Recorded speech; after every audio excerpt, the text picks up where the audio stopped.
Nilqawkom lejt it-tajjeb. Din hija xandira diretta mis-Santwarju Nazzjonali tal-Madonna ta' Pinu fl-Arb Għawdex fejn f'dan il-ħadd tal-għid, il-ħadd tal-qawmien ta' Sidna Ġesu Kristu mill-imwiet, sejrin inxandrulkom il-Lectio Divina, immexxija minn Patri Marcello Ghirlando, Franġiskan. Il-Lectio Divina tal-lejla hija bbażata fuq is-silta mill-Evanġelju skont San Ġwan, kapitlu 20, versi 1 sa 9. Għalhekk ejjew nagħtu bidu għal din iċ-ċelebrazzjoni billi faqda ma' dawk li jinsabu fis-santwarju u blajnuna tal-Korċ Kejken illi qed janima l-lejla inkantaw l-ewwel innu illi sejrin taraw fuq l-screens.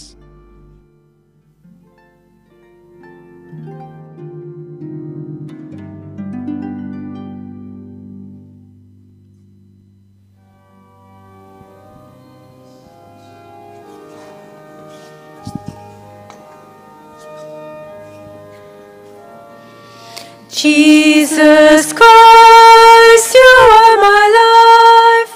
Hallelujah, hallelujah. Jesus Christ, you are my life. You are my life. Hallelujah. Tu sei via, sei verità. Tu sei la nostra vita. Camminando insieme a te, vivremo in te per sempre. Jesus Christ, you are my life. Hallelujah, hallelujah. Jesus Christ, you are my life. You are my life. Hallelujah.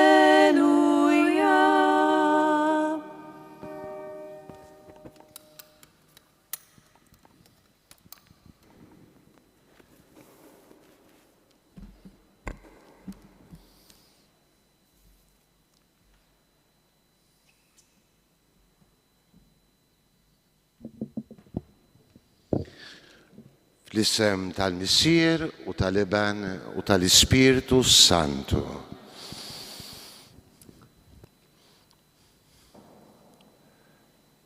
Ejjew nibdew din it-talba billi naħsbu fl-importanza tal-ħadd fil-għaxija fir-rakkonti tal-qawmien fil-Vanġeli. Għaliex kien propju nhar l-ewwel ħadd ilgħid fil-għaxija li Ġesu der lid-dixxipli tiegħu. Kien propju nhar l-ewwel ħadd ilgħid fil-għaxija li Ġesu mexa mad-dixxipli ta' Emmaus, ħeġġilhom qalbhom l-Iskrittura sakemm għarfuh fil-qsim tal-ħobs.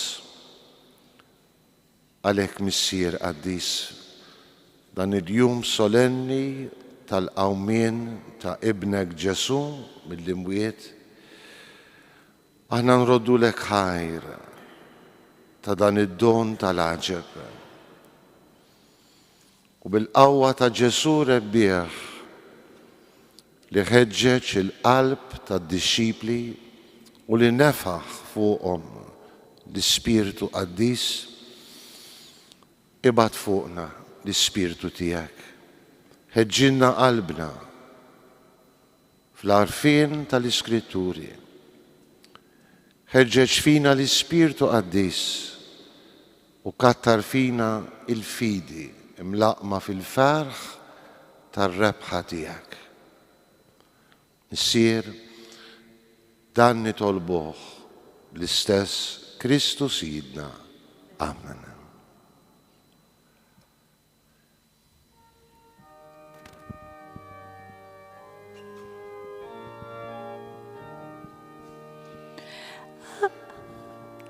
Hallelujah, hallelujah, hallelujah, hallelujah, hallelujah, hallelujah.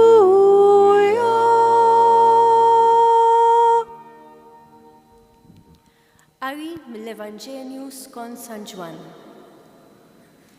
Kien l-ewwel jum tal-ġimgħa, filgħodu kmieni kif kien għadu dlam.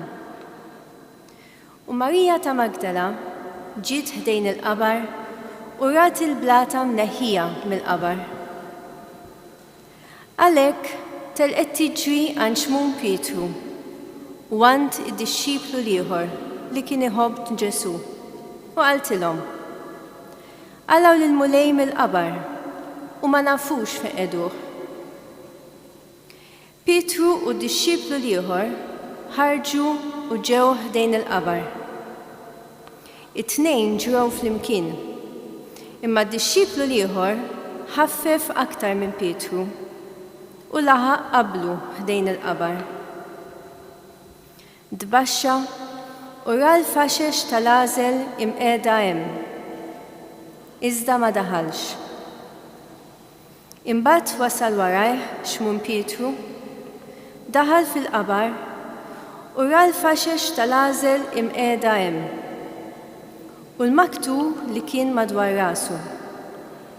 Dan ma kienx mal-faxex, imma mitwi u mqiegħed f'post għalih. Imbagħad id-dixxiplu l-ieħor li kien wassal l-ewwel ħdejn il-qabar daħal hu wkoll, ra u emmen.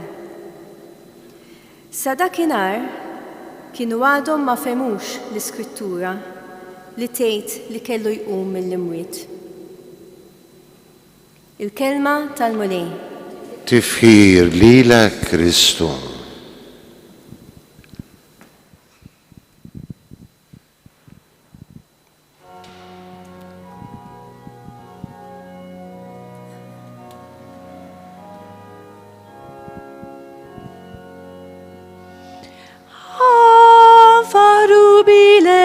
Gesù, alleluia, alleluia, nesutimu banatarat il-ħaj, alleluia. Fita marin mirjata l-ħaj, dakalla li ħobna l-kol, u b'demmu mxeret paċi blet min, alleluia. Għanfaru bilena l-Ġesu, alleluia, alleluia. Nesutimu banatarat il-ħajr, alleluia. U xmijata li kien qabel il-ħolqien, kollox sarbi, kull lejha fis-sema l-art, alleluia. Għanfaru bilena l-Ġesu, alleluia, alleluia. Nesutimu banatarat il-ħajr, alleluia. U l-ewwel il-kbir li għamil li wit, il-bidu ta' kull ma sar, ir-ras tal-Knisja li waqaf fuq l-art, alleluia. Għanfaħru bilena l-Ġesu, alleluia, alleluia. Nesutimu banatarat il-ħajr, alleluia.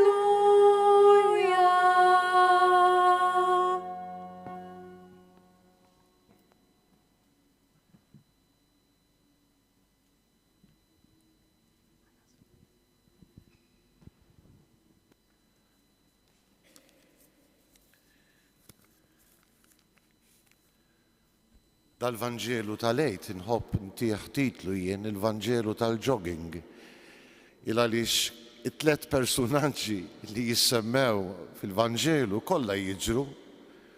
Marija minn Magdala li ġriet mill-qabar tagħti l-aħbar lill-apostli illi ġisem il-mulej ma kienx preżenti fil-qabar u mbagħad Pietru u Ġwanni li għal darb'oħra l-Evanġelista San Ġwan jgħidilna illi ġraw lejn il-qabar jidher li Ġwanni kellu aktar training għax wasal l-ewwel u mbagħad nimmaġinaw bla nifs wasal Pietru warah. Dal-Vanġelu jfakkarni biex nibda ta' naħseb kien l-ewwel pellegrinaġġ ta' Maltin illi ħadd fl-Art Imqazza. Kont diġà gwidajt diversi pellegrinaġġi ma' barranin imma fl-1993, 30 sena ilu, ħadd l-ewwel pellegrinaġġ minn Malta. U fost in-nies kelli waħda anzjana bil-bastun li suppost kellha problemi ta' mobilità. Imma xinġejna għal dak il-moment biex ninżlu t-taraċ u nidħlu fil-qabar ta' Kristu, fil-Bażilika tal-qabar ta' Kristu, ġrid ġirja b'dal-bastun u waslet l-ewwel għal xejja jattilet il tidħol x'għan nispjegalkom. Tant kellha xewqa illi tidħol fil-qabar ta' Kristu illi naħseb dak il-moment mhux l-Ispirtu Santu kien magħha. Xi żmien ta' Vanġelu. F'dawn il-ġranet kważi kważi kellna x-xorti. Għandna x-xorti illi nagħmlu lezzjo kontinwa tal-ġrajja, tal-passjoni, tal-mewt u l-qawmien skont l-Evanġelista San Ġwan.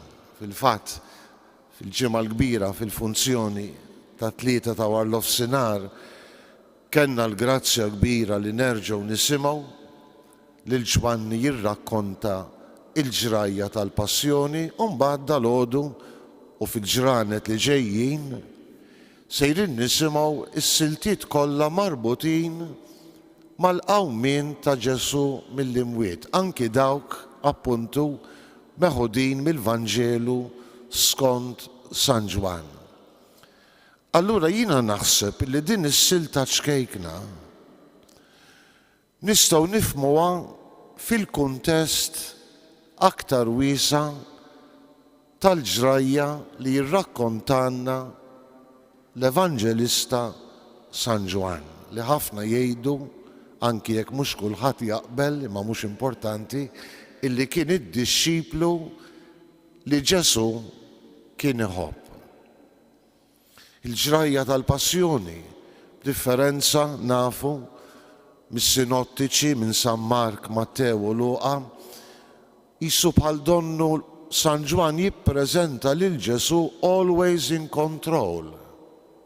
Mhuwiex vittma tal-ġrajiet jew ta' dawk is-sitwazzjonijiet imwera, imma jieħu ħsieb l-Evanġelista jippreżenta lil Ġesu illi nerġa' ngħid qisu bħal donnu qed imexxi hu stess il-ġrajiet tal-passjoni u l-mewt tiegħu.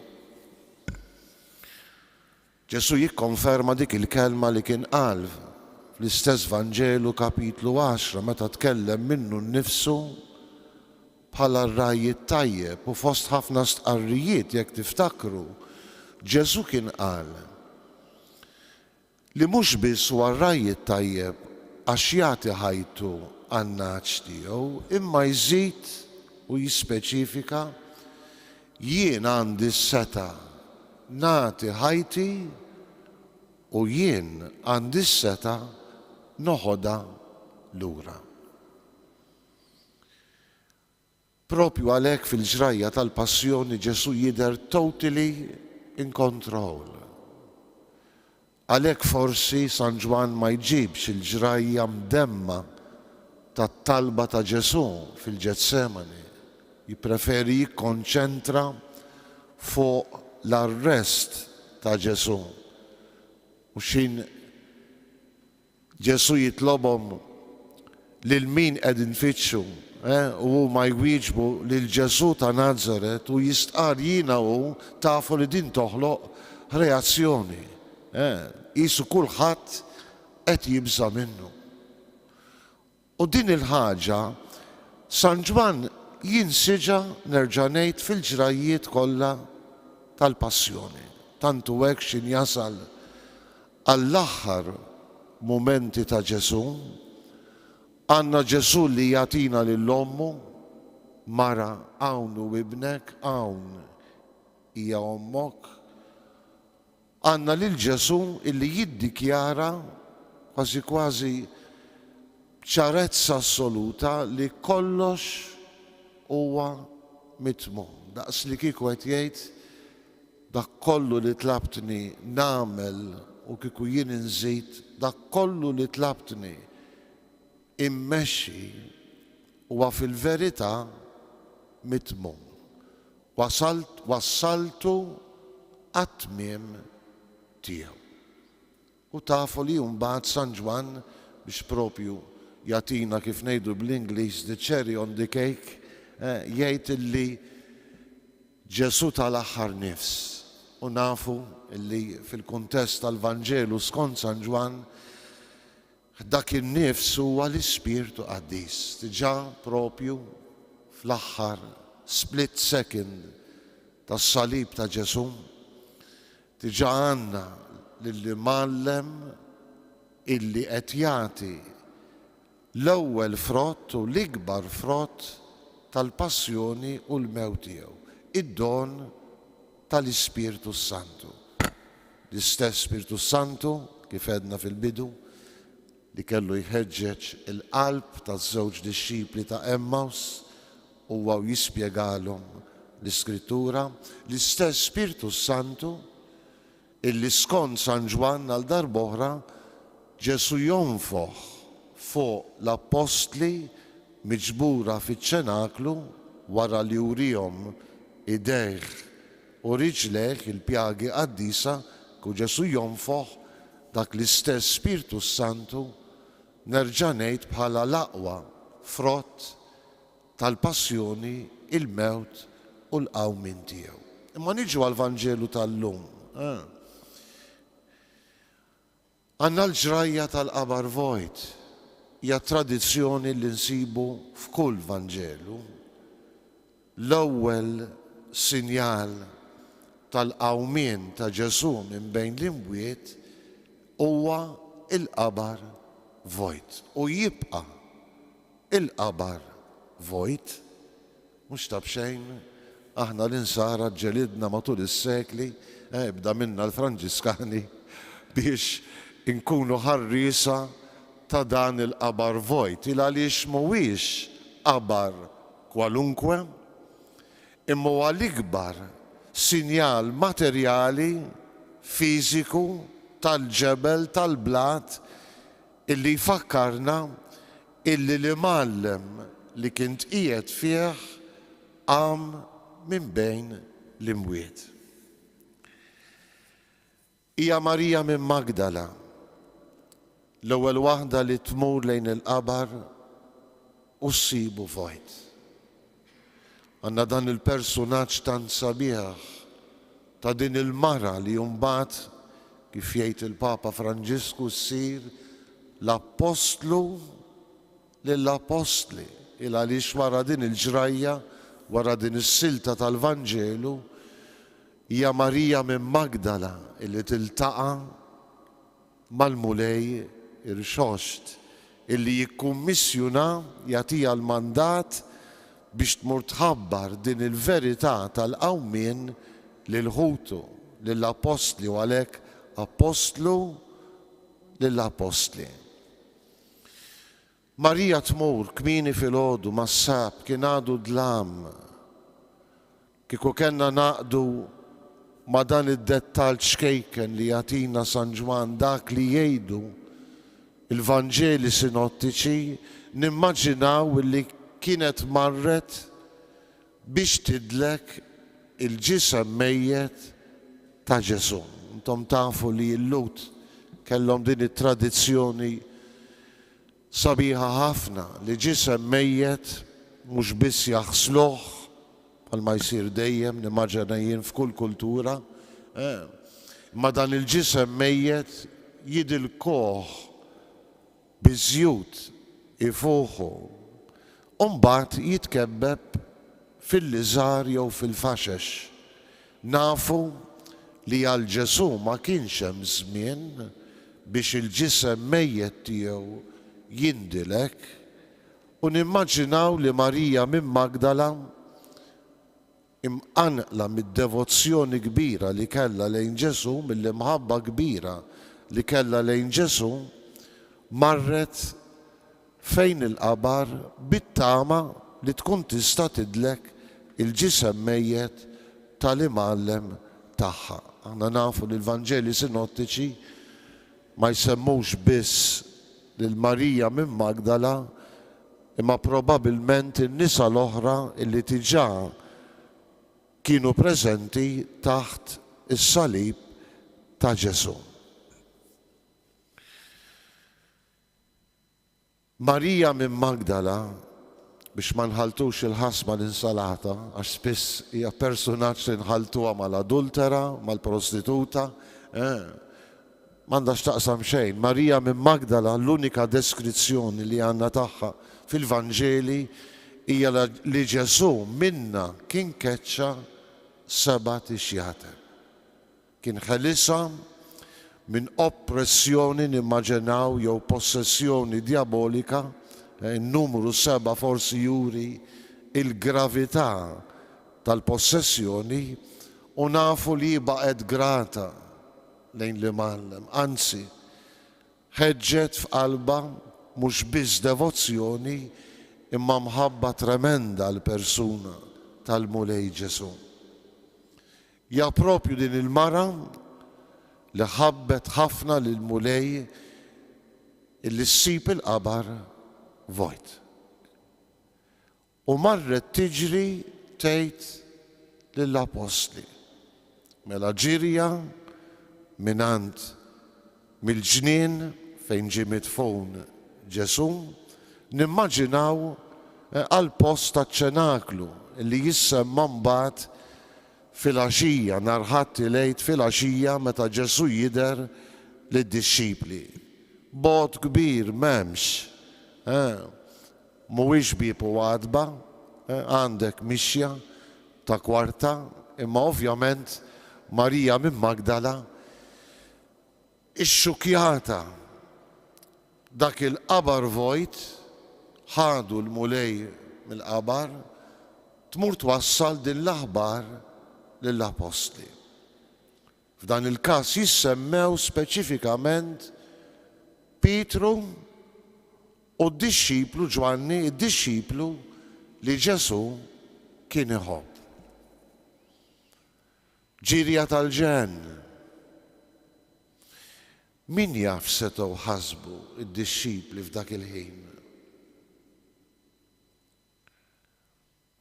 Jekk noqogħdu fuq il-Vanġeli, kważi kważi nistgħu nkunu ċerti li kellhom borma kaos ġo moħħhom. Jekk kienu bħaż-żewġ dixxipli ta' Emmaus, u jekk kienu mbeżżejn bħall-apostli msakra bil-bibien magħluqa, nimmaġinaw li Pietru u Ġwanni kellhom propju dawn il-karatteristiċi. Kienu mbeżżejn. Kienu mbeżżejn mhux biss bil-lut, imma mbeżżejn minn dak li seta' jiġri lilhom. Il għaliex Pietru, jiena dejjem ngħid, kellu l-idejat ċari fis-sens illi jekk qatt ma ried li Ġesu jkun Messija tat-tbatija, għax kien fehem sewwa illi jekk jemmen dan u wkoll ikollu l-istess xorti tat-tbatija. Tiftakruk il-Pietru f'Ċesarija ta' Filippu wara li jistqar li Ġesu il-Messija, li mentalla ma jkun qatt li dan jgħaddi minn għalik. U ovvjament jgħidha mhux biss għad-diffikultà li kellu kull ludi ta' żmien Ġesu biex jilqa l-idea ta' Messija li jbagħti. Imma x'Pietru fehem li jekk jilqa dik it-tħabbira tal-imgħallem, dan kellu jfisser li anki hu kellu jgħaddi mill-istess xorti. U naħseb kienu dawn is-sentimenti li seta kellu Pietru, seta kellu Ġwanni f'dak il-mument. Sentimenti ta' biża', sentimenti ta' taħwit, sentimenti ta' bnedmin li ma kienux jafu is-sens sħiħ ta' dak kollu li kien ġara. Sentimenti ta' bnedmin li qisu bħal donnu f'dak il-mument solenni kienu tilfu kull tama. U għalhekk il-ġirja lejn il-qabar. Nistajjel li l-Pietru jgħid f'qalbu din oħra ħanaraw x'ġej, waħda wara l-oħra. U San Ġwan, ekku, b'mod sempliċi ħafna jgħid li ġrow lejn il-qabar. Ġwanni il-ġoger u xek wasal l-ewwel. Min barra seta' jħares lejn il-qabar vojt li ma kienx vojt għal kollox fl-aħħar mill-aħħar. U jistenna li l-Pietru ġej u Pietru jidħol fil-qabar. U x-xenarju huwa sempliċi ħafna, però sinifikattiv palma nafu. Kull ma sabu kienu il-faxex li bijom kien tgeżwer il-ġisem mejjet ta' Ġesu u l-maktur ta' madwar rasu. Interessanti, San Ġwan jagħtina anki dettall, mentri li l-faxex kienu qishom donnom mitluqin hemm il-maktur ta' madwar ras Ġesu kien mitwi nimmaġinaw fuq il-bank tal-ġebel fejn tqiegħed il-ġisem mejjet tal-Imgħallem. Simbolizmu qawwi, mhux biss il-qabar vojt, ma San Ġwan jagħtina dan is-simbolizmu bibliku ħafna tal-faxex li jitħallew fil-qabar. Ma nafx jekk tiftakrux meta kienu semmew il-faxex fil-Vanġeli. Għandna żewġ mumenti. Il-faxex tal-Ażru, mistaxilu smajna il-Vanġelu tal-qawmien tal-Ażru u Ġesu kien ordna b'vuċi għolja ħollulu l-faxex. U jekk tiftakru anki fil-Vanġelu li kien ixxandrinna fil-lejl tal-miliet, mhux minn San Ġwan, imma mill-Evanġelista Luqa. Ma nafx jekk tiftakrux għal darbtejn l-anġlu li ħabbar lir-rajja it-twelid ta' Ġesu, illum tweldilkom Salvatur li huwa Kristu il-mulej, dak l-istess anġlu jagħtihom sinjal u jinsisti fuq għal darbtejn. Issibu tarbija, infisqija, jiġifieri imgeżura fil-faxex u mimduda f'maxtura. Probabilment tafu s-simbolizmu qawwi li għandhom il-faxex fl-iskrittura mqazza. Barra r-realtà li t-trabi kienu verament bħalma kienu jagħmlu missirijietna, nimmaġina jien sa 50 sena ilu, 60 sena ilu, forsi aktar, għax jiena għanala 61, ġifieri ma niftakarix dil-ħaġa. Ma missirijietna, ommijietna fil-fatt, jew bużna n-nietna, kienu jgeżru trabi fil-faxex u anki l-mejtin. Sal-ġurnata tal-lum hija tradizzjoni Arbija illi jew anke l-udija li l-ġisem li jindifem mingħajr tebut jitgeżwer fil-faxex jew fil-lożor. Ġifieri barra r-realtà storika. Fl-iskrittura mqazza il-faxex ħadu simbolizmu qawwi ħafna. U forsi l-aktar simbolizmu qawwi, però mhux l-uniku, huwa l-fatt li l-faxex saru simbolu tal-umanità dgħajfa tal-bniedem. Tal-bniedem li iva jitwielet, imma jitwielet u mal-ewwel isir destinat għal-mewt. Kieku ngħidu b'mod popolari malli titwielet jibda jtektek l-arloġġ fil-pellegrinaġġ tagħna lejn il-mewt, veru jew mhux veru? Din hija l-kulħadd. Il-faxex saru simbolu ta' dan, ta' umanità dgħajfa, ta' umanità fraġli, ta' umanità mimlija kondizzjonamenti, mart, kondizzjonamenti emozjonali, psikoloġiċi. Il-faxex saru simbolu propju ta' dan, ta' dufija umana ta' kull bniedem. Ovvjament, jekk nibqgħu fil-Vanġelu tal-miliet, San Luqa jsemmi darbtej dan is-sinjal biex jgħidilna verità sabiħa immens. Meta l-darbtej jagħti s-sinjal li ssibu tarbija mfisqija, jiġifieri imgeżra fil-faxex, irid jgħidilna li Ġesu sar bniedem bħalna f'kollox, barra dnub.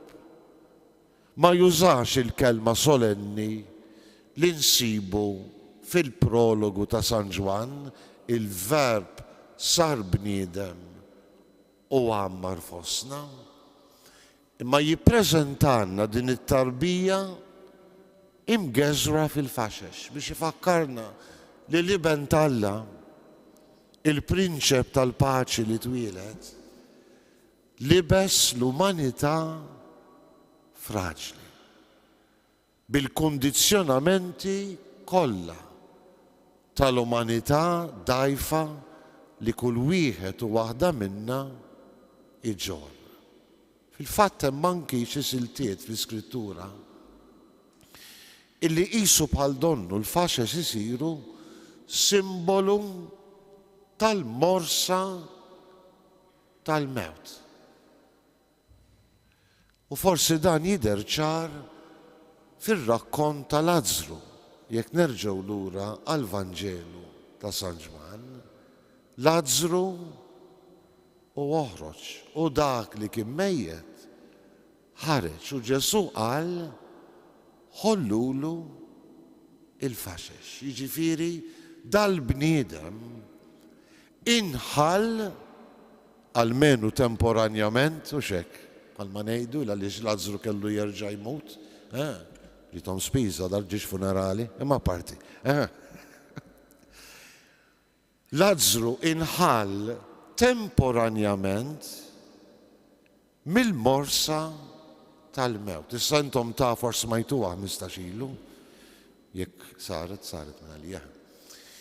Jiġifieri intom tafu li s-sinjal tal-qawmin tal-Lażru għatħejjija l-qawmin minn bejn l-imwiet.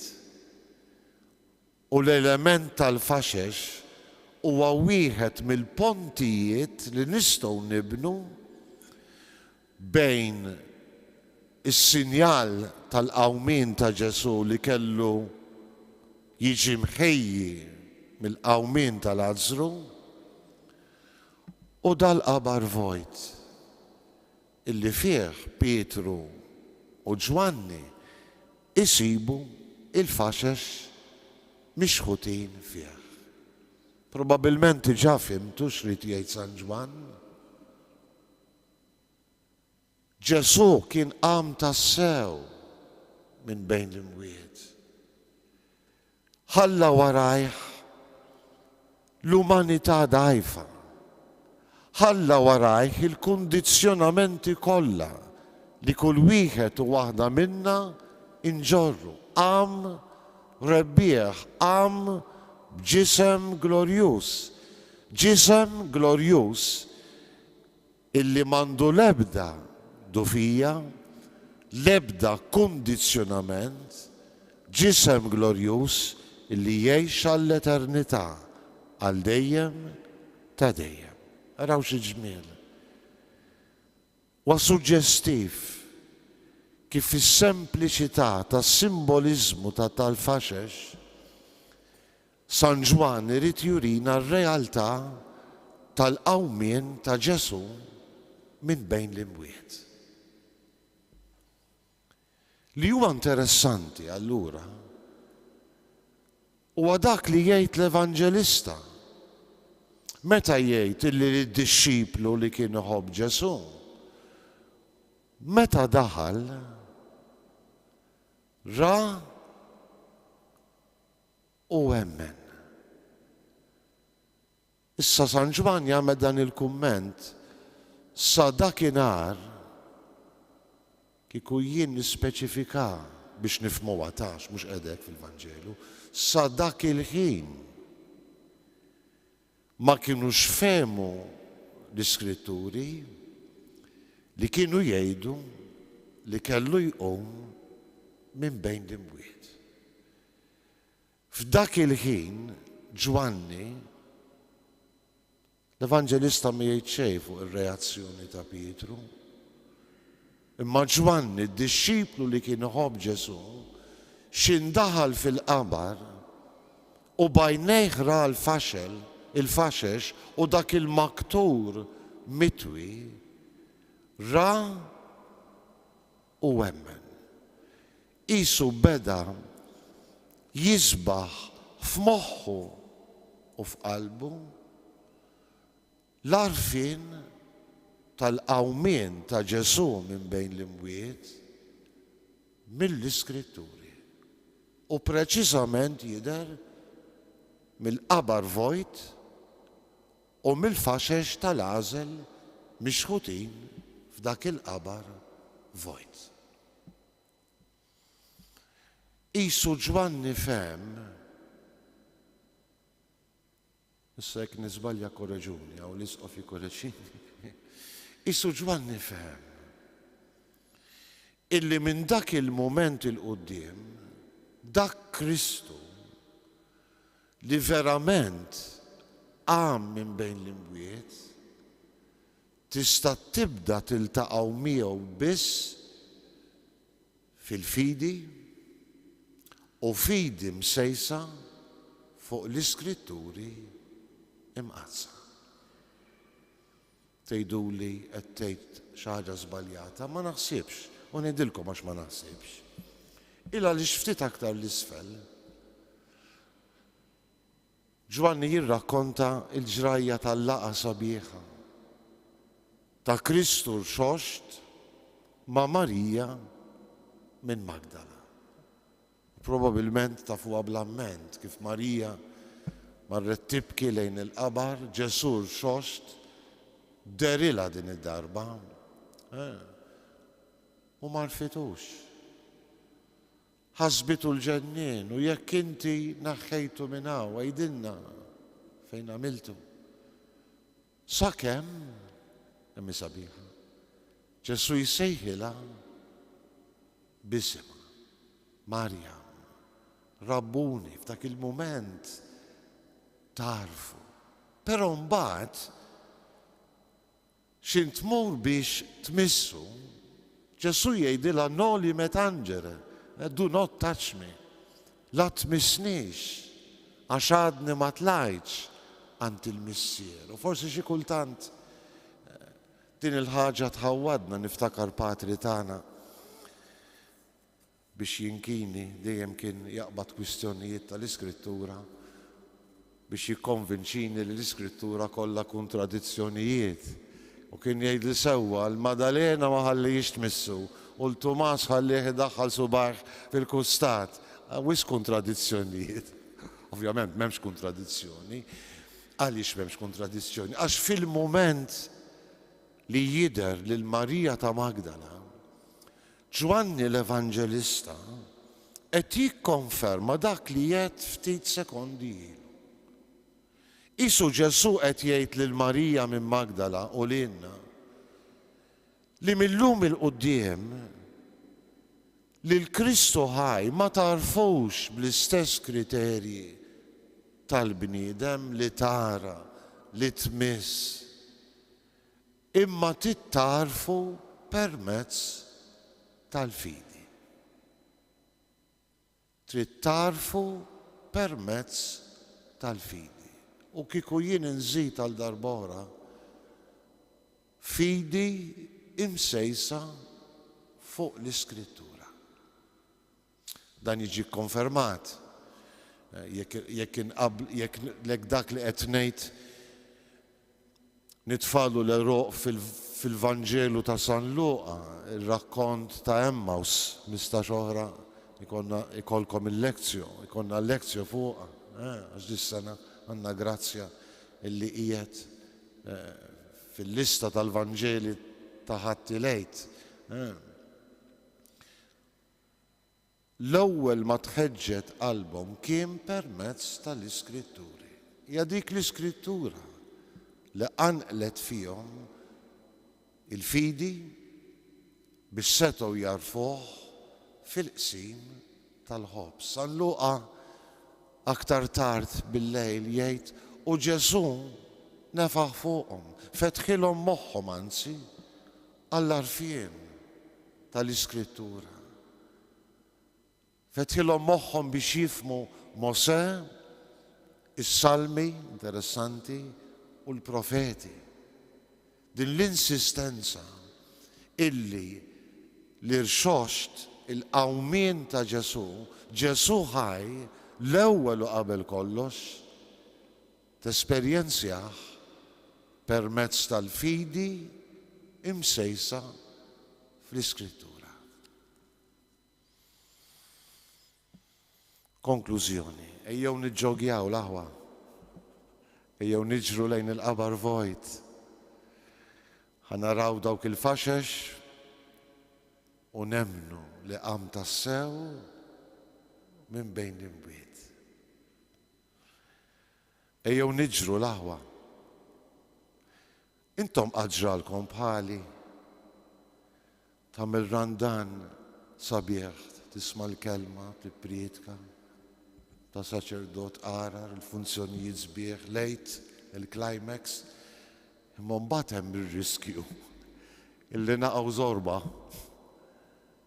u jisu żmien tal-għejd nitilfu l-ħeġġa għall-ġiri.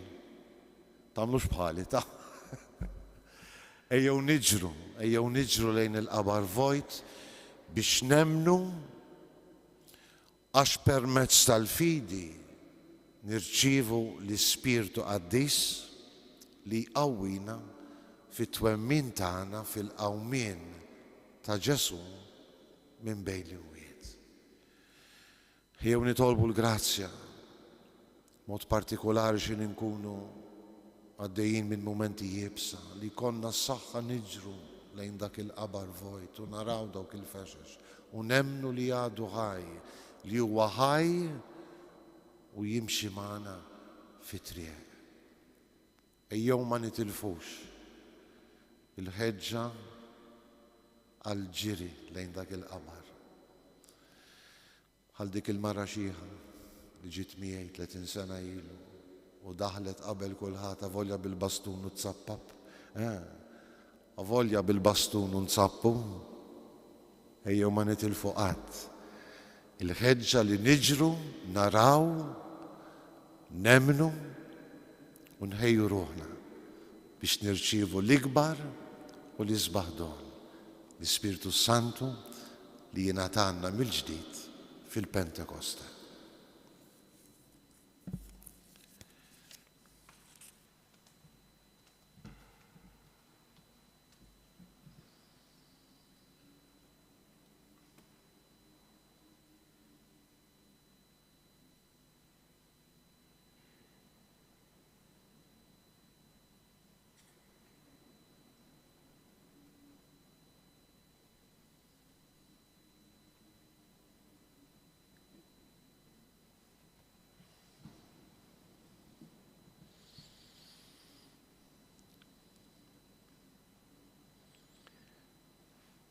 Ejjew nagħlqu dan il-mument ta' smieħ billi flimkien nikkantaw il-missier.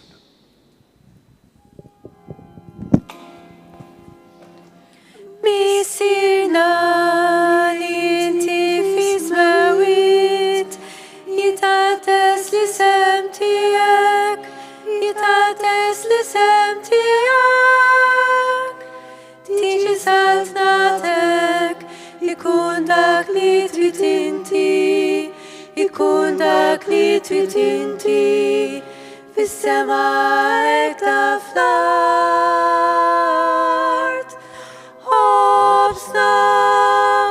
Hobsna ta' kull jum. Atina l-lum. Afrina id-nubit tagħna.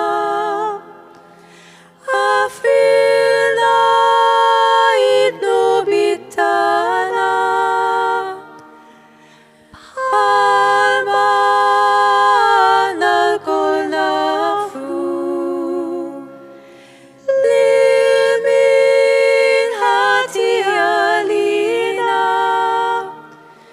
La daħalix lebda tiġri, iseħlisna min kull deni, missirna.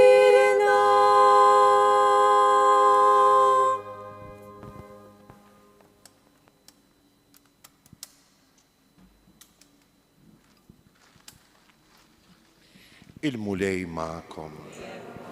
Iberikkom Alla li jista' kollox, il-Missier, l-Iban u l-Ispiritu Santu. Morru fil-paċi ta' Kristu. Irroddu ħajr lil Alla.